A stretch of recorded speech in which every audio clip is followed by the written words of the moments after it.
नमस्कार दोस्तों। अपने प्यार के लिए रोना, तड़पना या भगवान से उसको मांगना बिल्कुल बंद कर दें। दोस्तों, अगर आप लड़के हैं तो आपसे बेहतर विकल्प मिलते ही आपको छोड़ दिया जाएगा, और अगर आप लड़की हैं तो आपसे सुंदर लड़की मिलते ही आपको छोड़ दिया जाएगा। दोस्तों, जब दो लोग एक रिलेशनशिप में आते हैं तब उस समय ना उनका कोई भी रिश्तेदार, उनका कोई भी परिवार उस बीच में नहीं होता। दोनों अपनी मर्ज़ी से वो रिलेशनशिप में आगे बढ़ते हैं। लेकिन एक समय जब ऐसा आता है जब एक इंसान इस रिलेशनशिप में बहुत ज़्यादा सीरियस हो जाता है, लेकिन दूसरा उसको नॉर्मल तरीके से प्रैक्टिकली निभा रहा होता है। और जब उस व्यक्ति को शादी की ज़रूरत होती है कि अब हमें इस रिश्ते में शादी कर लेनी चाहिए, तो वो बंदा जो प्रैक्टिकल होकर चल रहा था वो अपने पैर पीछे खींच लेता है। और जिस बंदे ने बहुत सीरियस होकर इस रिश्ते को निभाया, उसने सोचा कि पार्टनर यही बनेगा, उस इंसान को बहुत ही ज़्यादा तकलीफ़, यानी कि उसको इतना ज़्यादा टूटना मिलता है कि उसे सँभालना मुश्किल हो जाता है। और सबसे बड़ी बात कि जब आप बहुत समय तक एक रिश्ते में रहते हैं और उस लड़की को या लड़के को एक बेहतर विकल्प मिल जाता है, आपसे बेहतर, तो वो उसको चुनना पसंद करते हैं। लेकिन उसके साथ क्या होता है कि एक फाइनेंशियल जो चीज़ है वो मुझे यहाँ से मिल रही है, लेकिन जो इमोशनली सपोर्ट है वो आपको भी नहीं छोड़ना चाहेगा, क्योंकि उसे पता है कि आपके साथ ना सालों का सपोर्ट है, सालों का आपके साथ इमोशनली अटैचमेंट है। तो वो इतनी आसानी से नहीं छूटेगा, तो वो आपको भी साथ में रखेगा। अब आप ही सोचिए, क्या ऐसा रिश्ता कहीं तक सही होता है? क्या ऐसा किसी के लिए विकल्प बन के चलना सही होता है? प्यार करने वाला इंसान कभी किसी कीमत पे आपको छोड़कर नहीं जाएगा, और जो जिसको जाना होगा उसे आप कितने भी हाथ पैर जोड़ लीजिए, वो आपके पास कभी नहीं रुकेगा। वो 10 बहाने आपके सामने रख देगा, पापा नहीं मानेंगे, मम्मी नहीं मानेंगी, रिश्तेदार ऐसे कहेंगे, समाज क्या कहेगा, या फिर तुम फाइनेंशियल ठीक नहीं हो। तो सबसे पहली बात कि आपको सबसे ज़्यादा ध्यान देना है अपनी फाइनेंशियल पर, यानी कि अपनी ग्रोथ पर, अपने लिए कुछ ऐसा काम करने पर जिससे आप कुछ कमा सकें, जिससे आप अपने पैरों पे खड़े हो सकें। आज के ज़माने टाइम में ना कोई मायने नहीं रखता आप लड़का है लड़की, लेकिन कमाना, अपने सेल्फ डिपेंडेंट होना हर इंसान को होना चाहिए। हमेशा अपने जीवन को बेहतर बनाने में लगाएं। ये जीवन आपका बहुत बहुमूल्य है, इसे किसी भी इंसान के पीछे बर्बाद कर देना ये बेवकूफ़ी कहलाएगा। लेकिन अगर आपका जो पार्टनर है, जो भी है, वो आपसे इमोशनली ज़्यादा अटैच है, और वो जब आप उसके अलग हो रहे हैं और वो परेशान हो रहा है, तो उसको संभालना आपकी ज़िम्मेदारी है। धीरे धीरे उस इंसान को ये एहसास कराना कि आप बेशक साथ रहेंगे, लेकिन आपको भी अपने लिए उससे बेहतर विकल्प चुन लेना चाहिए और आपको मूव करना चाहिए।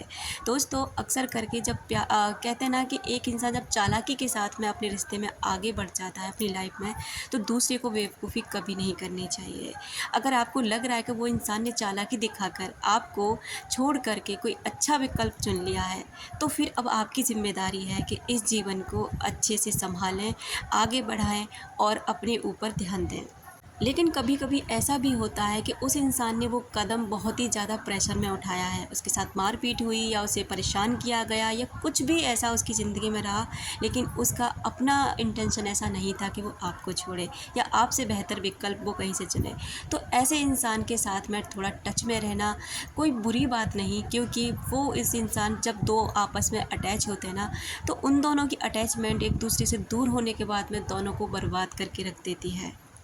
दूसरा, अगर आपके साथ धोखा हुआ है, अगर आपको किसी ने चीट कर दिया है, आपको परेशान करके तड़पता हुआ छोड़ दिया है, तो ये आपका लाइफ लेसन है। अध्यात्म हमें यही सिखाता है कि अगर कोई रिश्ता आपके साथ ऐसा जुड़ा और जिससे आपको बहुत प्यार मिला और फिर उस इंसान ने आपको धोखे से छोड़ दिया, तो अध्यात्म कैसा है कि अब इसको ना अपना लेसन बना लेना चाहिए, यानी कि इससे आपको सीख लेनी चाहिए और इस चीज़ से ना अब आपको आगे बढ़ जाना चाहिए। आपने अक्सर करके ये कहता हुआ सुना होगा कि कुछ लोग ऐसे होते हैं कि उन्हें इस कदर अपनी ज़िंदगी में टूट जाते हैं, धोखा मिला होता है, कि वो ये कहते हैं कि सब मर्द या सारे पुरुष एक जैसे होते हैं, ये एक ही जैसे, एक ही थाली के चट्टे-बट्टे होते हैं। ये पता है कौन से लोग कहते हैं? जिसने एक ही इंसान से बहुत ज़्यादा टूट कर प्यार किया हो और उस इंसान ने उसे धोखे से छोड़ दिया हो, उस इंसान ने अपनी पूरी दुनिया उसे बना लिया हो, लेकिन उसी इंसान ने उसे वहाँ से छोड़ दिया हो। तो दोस्तों, ऐसे इंसान बहुत मासूम होते हैं और ऐसे इंसान रिश्ते को बहुत ही वफ़ादारी से निभाते हैं। हैं, लेकिन उनको भी ये बात समझ लेनी चाहिए कि अगर आप यही कहते रहेंगे कि सब ऐसे होते हैं, सब धोखेबाज होते हैं, औरतें ऐसी होती हैं या फिर लड़के ऐसे होते हैं, तो इन बातों को कहना आप बंद कर दें। अगर आप बंद नहीं करते हैं ना, तो फिर आप ऐसी चीज़ों को अपने अंदर अट्रैक्ट करते रहेंगे, क्योंकि आप जैसा अंदर से सोच रहे हैं वही चीज़ें आपकी लाइफ में आती रहेंगी। जितना ज़्यादा आप नेगेटिव रहेंगे जीवन के प्रति, जितना ज़्यादा नेगेटिव रहेंगे अपने विचारों में कि लोग ऐसे ही होते हैं, धोखेबाज होते हैं, कोई प्यार नहीं करता, ये नहीं करता, तो ऐसे ही लोगों को आप और भी ज़्यादा अट्रैक्ट करते रहेंगे। तो दूसरी बात ये है कि इस चीज़ से बचें कि सब एक जैसे होते हैं, बल्कि ये सोचें कि मेरे हिस्से वाला प्यार जो मेरे लिए होगा वो मेरे टाइम पे मेरे लिए ज़रूर आएगा।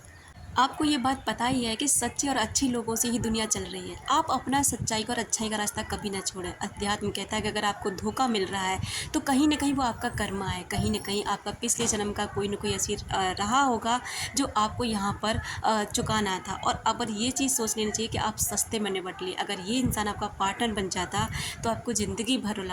तीसरी बात, बहुत से लोग कहते हैं कि हम अपने पार्टनर के लिए रोते गिड़गिड़ाते रहते हैं, वो हमसे बात नहीं करता, बात नहीं करती है, वो ब्लॉक कर देता है, नो कॉन्टैक्ट में डाल देता है। आपको पता है कि प्यार रोने गिड़गिड़ाने से कभी नहीं मिलता। प्यार आप पता है क्या करते हो, आप भिखारी बन रहे हो, भीख मिलती है भिखारियों को, प्यार नहीं मिलता।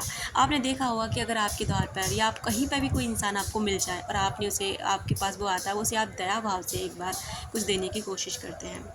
और भीख से किसका भला होता है, इसलिए भीख मांगना तो बिल्कुल बंद करते हैं। किसी भी इंसान से अपने प्यार के लिए गिड़गिड़ाना, भीख मांगना, ये भिखारियों का काम है। ये बात मैं ऐसे नहीं बोल रही हूँ, प्लीज़ इसे ऐसे गलत ना समझें, बल्कि एक सम्मान से बोल रही हूँ कि आपको किसी से भीख मांगने की ज़रूरत नहीं। आप इतने अपने आप को गिरा हुआ ना समझें कि आपको किसी से भीख मांगनी पड़े कि प्लीज़ मुझसे बात करो, प्लीज़ मेरा साथ दो, प्लीज़ मुझे अपने जीवन में जगह दो। ऐसा बिल्कुल भी ना करें, बल्कि आपको पता है कि प्यार रानियों को मिलता है, शहजादियों को मिलता है, प्यार उन लोगों को मिलता है जो ठुकराते हैं, प्यार उन लोगों के उसमें जाके गिरता है, पास में जाता है जो उसकी वैल्यू नहीं करते, जो अपने आप में मग्न रहते हैं, जो अपने से प्यार करते हैं। और इसीलिए आपको भी ऐसा ही बनना है। आपको अगर कोई इंसान जा रहा है ना, तो उसको खुशी खुशी जाने दो, क्योंकि उसे रोकोगे तो वो वैसे भी नहीं रुकेगा।